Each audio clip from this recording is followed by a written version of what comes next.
Assalamualaikum warahmatullahi wabarakatuh. Lebih utama mana sedekah kepada tetangga atau kepada keluarga? Assalamualaikum warahmatullahi wabarakatuh. Selain menjalankan ibadah-ibadah pokok, seseorang belum dianggap mendapatkan kebaikan hingga rela memberikan harta yang dicintai. Di dalam Al-Quran Allah berfirman, "Lan tanalul birra hatta tunfiqu mimma tuhibbun, wa tunfiqu min syai'in fa innallaha bihi 'alim." Lan tanalul birra hatta tunfiqu mimma tuhibbun. Kamu tidak akan memperoleh kebajikan sebelum kamu menginfakkan sebagian harta yang kamu cintai. Wa ma tunfiqu min syai'in fa innallaha bihi 'alim. Dan apapun yang kamu infakkan tentang hal itu, sungguh Allah Maha mengetahui. Selain Al-Quran, banyak hadis yang menegaskan tentang keutamaan sedekah. Namun Bang Haji tidak akan bicara tentang itu karena semuanya sudah pada tahu tentang keutamaan sedekah banyak sekali. Nah, di sini kita akan bicara tentang apabila ada orang ingin bersedekah namun bingung mana yang semestinya didahulukan antara memberikan kepada keluarga terlebih dahulu atau orang lain. Nah, bagaimana sebaiknya? Nah, menurut pernyataan Imam Nawawi dalam kitabnya Al-Majmu' Syarah Al-Mu'adzab, ulama tersepakat bahwa bersedekah kepada sesama famili lebih utama dibandingkan yang lain berdasarkan referensi beberapa hadis. Nah, ulama sepakat tentang ini.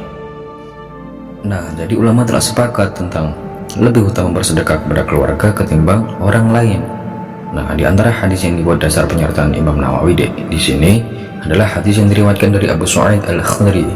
Suatu ketika Rasulullah keluar menuju masjid guna menunaikan ibadah sholat.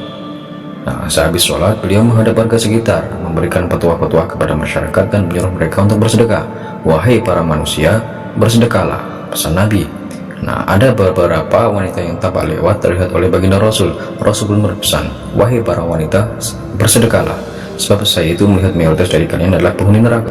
Nah, kemudian para wanita yang lewat menjadi heran, kebingungan, apa korelasinya antara menjadi penghuni neraka dan bersedekah, sehingga mereka bertanya, "Kenapa harus bersedekah ya Rasul?" Rasul pun menjawab, "Karena kalian sering melaknat dan kufur terhadap suami. Aku tidak pernah melihat seseorang yang akal dan agamanya kurang namun bisa sampai menghilangkan kecerdasan laki-laki, kecuali hanya di antara kalian ini yang bisa, wahai para wanita." Nah, setelah Rasulullah berkhutbah di hadapan masyarakat, beliau bergegas pulang ke kediaman. Setelah sampai rumah, Zainab istri Abdullah bin Mas'ud meminta izin untuk diperbolehkan masuk. Soal kepada baginda Nabi, Nabi pun mempersilahkan. Ada yang memperkenalkan, "Ya Rasulullah, ini Zainab." Rasul balik bertanya, "Zainab yang mana?" "Istri Ibnu Mas'ud." "Oh ya, suruh dia masuk." Zainab mencoba berbicara kepada Nabi, "Ya Rasul, tadi Anda menyuruh untuk bersedekah hari ini. Ini saya punya perhiasan. Saya ingin bersedekahkan barang milikku ini, namun Ibnu Mas'ud suami saya mengira bahwa dia dan anaknya lebih berhak saya kasih sedekah daripada orang lain. Ini bagaimana ya Rasul?" Rasul pun menegaskan, "Loh, memang benar apa yang dikatakan Ibnu Mas'ud itu. Suami dan anakmu lebih berhak kamu kasih sedekah daripada orang lain." Hadis riwayat Bukhari 1462. Adanya hadis di atas, para ulama berbincang bahwa bersedekah kepada keluarga lebih diutamakan daripada orang lain. Meskipun begitu, ada juga murid-murid Imam Syafi'i yang berpandangan tidak ada perbedaan sama sekali tentang mana yang perlu didahulukan. Imam Baghawi mengungkapkan tetap ada perbedaan dalam masalah keutamaan. Garda terdepan yang paling utama menerima sedekah adalah keluarga yang menjadi tanggung jawab nafkah seperti istri, anak-anaknya yang sendiri yang masih kecil, dan sebagainya. Hal ini juga sama sih dengan komentar Syekh Abu Bakar, yaitu penulis kitab yang Tolibin. Hanya saja ada sedikit perbedaan mana yang semestinya didahulukan dalam keluarga itu sendiri. Nah, jika Imam Baghawi dan Syekh Abu Bakar itu menyuruh untuk keluarga yang punya tanggung jawab nafkahnya, Syekh Zainuddin Al-Malibari dalam kitabnya Fathul Mu'in justru mengatakan bahwa urutannya diurut-urut. Yang pertama, memberikan sedekah sunnah kepada kerabat yang tidak menjadi tanggung jawab nafkahnya itu lebih utama, baru kemudian kerabat paling dekat berikutnya, kemudian berikutnya yang bersumber dari keluarga yang haram dinikah seperti mahram, suami atau istri, kemudian keluarga non-mahram, keluarga dari ayah ibu, mahram sebab sepersusuan, berikutnya mertua. Nah, uraian-uraian seperti ini tidak bisa dibuat alasan bagi orang-orang pelit untuk menutupi kemalasannya bersedekah kepada orang di luar rumah. Ada sedikit catatan menarik dari Imam Nawawi yang mengutip dari Ashabus Syafi'i bahwa skala prioritas bagaimana urutan-urutan yang seperti ini itu semestinya tetap harus mempertimbangkan tentang kemampuan finansial penerima. Artinya keluarga yang masuk kategori mustahik zakat lebih utama untuk didahulukan daripada orang lain.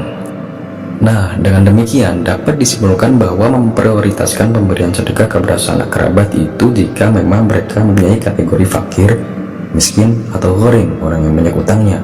Nah, pengertian tidak mampu di sini itu mengacu pada standar sangat rendah, yaitu batas orang berhak menerima zakat, bukan tidak mampu secara strata sosial yang masing-masing wilayah pasti bisa jadi berbeda sudut pandangnya. Apabila dalam keluarga tersebut tidak ada orang yang berhak menerima zakat, semestinya sudah tidak ada skala prioritas antara keluarga dengan non keluarga gitu. Jadi ya seperti itulah. Boleh memprioritaskan pemberian sedekah kepada sanak kerabat itu jika memang mereka mempunyai kategori fakir, miskin, gharib.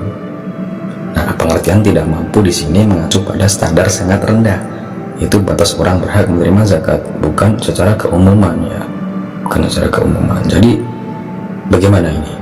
Jadi apabila dalam keluarga tersebut tidak ada orang yang berhak menerima zakat, semestinya sudah tidak ada skala prioritas antara keluarga dengan non keluarga.